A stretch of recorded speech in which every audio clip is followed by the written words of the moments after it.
Guys, the iPad 12th generation is coming, but is it actually a big upgrade or just another small refresh? Today, we're verifying the latest leaks using trusted sources like Mac rumors and recent 2026 reports. Let's start with performance, because this is the biggest confirmed upgrade. Multiple reports now suggest Apple is planning to move from the A16 chip in the current model to either an A18 chip or possibly even A19, depending on final production decisions. The key reason? Apple Intelligence support. The current iPad doesn't support Apple's new AI features, so Apple is expected to upgrade both the chip and RAM, likely to 8 GB RAM, to enable these features. Now here's where things get interesting. There's actually some confusion in the leaks. Some sources say A18 is confirmed, while others claim Apple may jump to A19 for better future-proofing. What we can verify is this: Apple will upgrade the chip significantly, and the main goal is to support AI features, not just raw performance. Next, let's talk about design, and this is where expectations need to be realistic.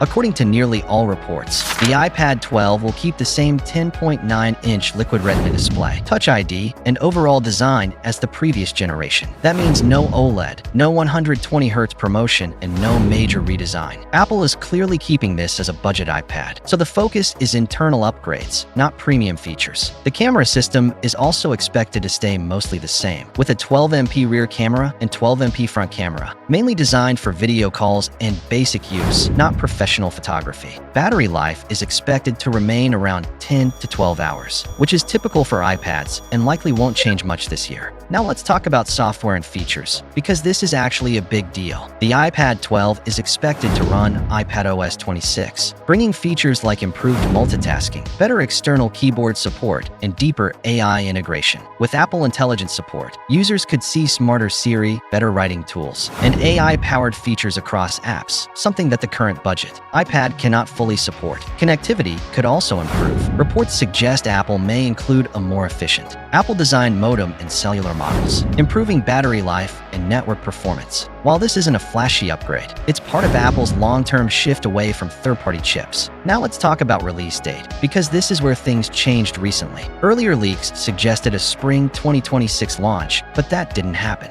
Now, most reports point to a late 2026 release, possibly around fall. Some sources even say delays are possible depending on Apple's strategy, so timing is still uncertain. Pricing is expected to stay the same, starting around $349, keeping it Apple's most affordable iPad. Tell us your opinion, guys. Subscribe the Upgrade Zone for upcoming real updates.